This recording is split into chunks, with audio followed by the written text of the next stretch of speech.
go get him again.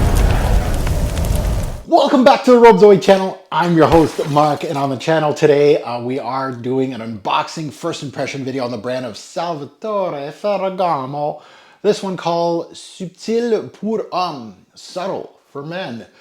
Discontinued Ferragamo. This is part of the old school Ferragamo line before they did the Momo line.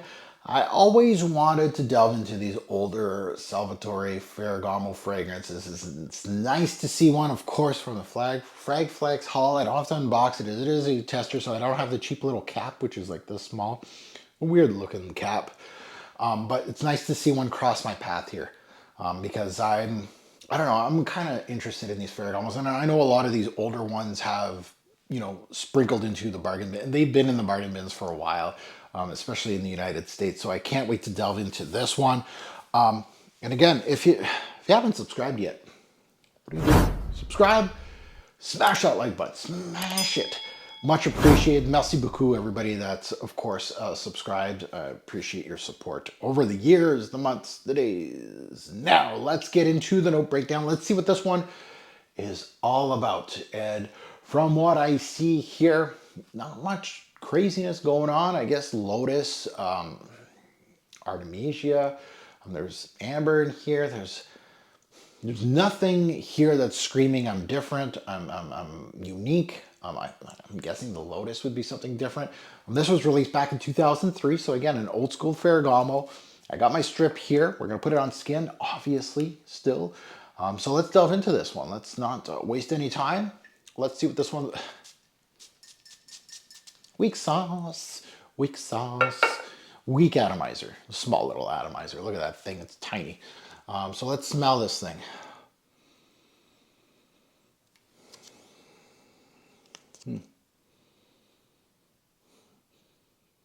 I don't know where I want to go with this one. It smells kind of generic, folks. Yeah. It's a watery, spicy thing with a little mandarin sparkled in here. There's a good amount of ginger in here. There are some good qualities in this fragrance. I can sense it, but the overall theme of it is very generic.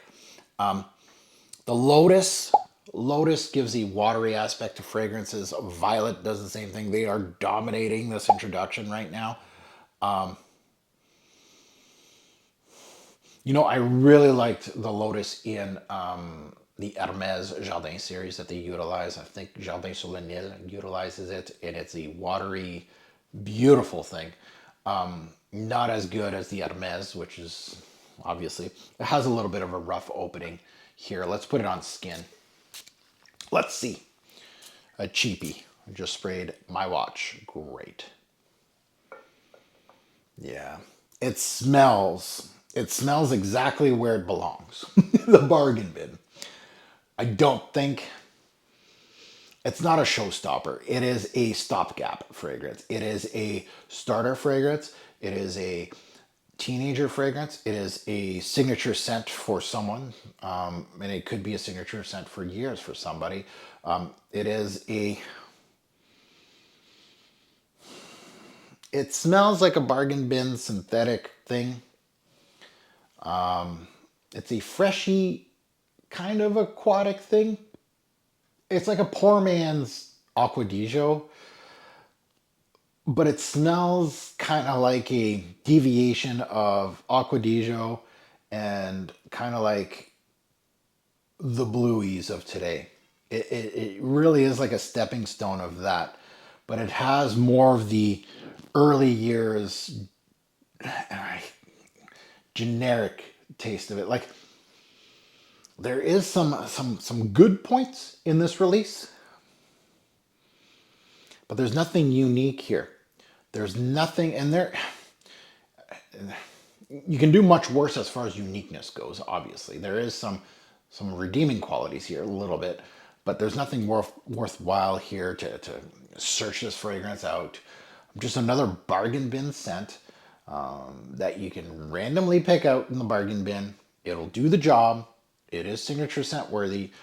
It smells just okay. It's office friendly. It does its thing.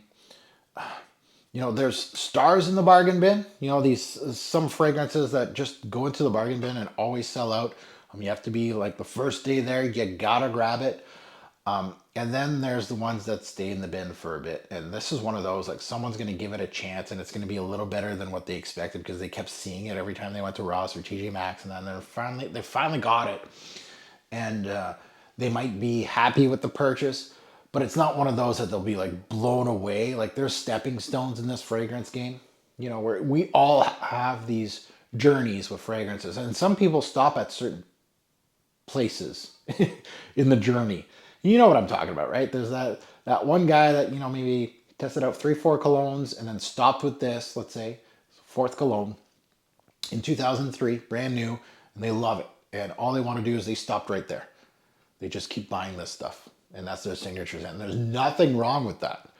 Everybody does their journey differently. And then there's ones that this is like a stepping stone to, okay, this was okay, but let's move on to something a little better. This is what this, and this is, you know, well-rounded fragrance from what I smell to be something like a signature scent, like something that you don't have to think about it. You're going to wear it, you know, right after the gym kind of thing. Yeah. I'm not sensing anything amazing here that would be like bargain bin snag. Like there's things like that I've unboxed lately. I'm trying to think like the Bentley one that I just unboxed like a week ago. Momentum Unbreakable. I got a video on it, yeah, if you haven't seen it. And the Mandarin in that particular release, the Mandarin only, well, not only, but it was very good. Like it's worthy of being like that Mandarin. If it was in a high-end designer to a niche fragrance, it'd be right up there. This doesn't have any of those pieces. It's like a poor man's Hermès Jardin series in a way, kind of, but not really. It doesn't have that, I don't know, it doesn't have that je ne sais quoi. So at the end of the day, an okay bargain bin scent. You can do better, you can do worse. If you're early in your journey and you see this for like $24.99, okay. It's not something that I would say seek out. Honestly, its time has passed. It's now vintage. Honestly, it's been 20 plus years, obviously. So yeah, it's in that category now, and that the vintage hunters are going to start liking this stuff. Now you can find this. I don't know if you can. I'm assuming since Fragflex has sent this to me for decanting that you could find this at Fragflex, probably super cheap. I'd be surprised if it's more than 30-40 bucks. My cap out on this, 30 cap out. I wouldn't spend any more than that. That's where it goes, basically. 30 bucks. You can use my code TFG10. You get 10% off site-wide. You don't have to get a Ferragamo. Yeah, now that you heard my take, and it's, I don't know how long ago it's been since I've, you know, spoken about Salvatore Ferragamo.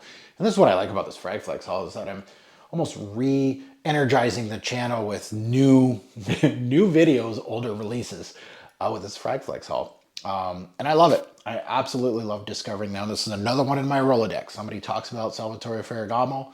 Yeah, I got some experience. I think I got like 10 of them back here, but this is adding to that resume that I can help you out with.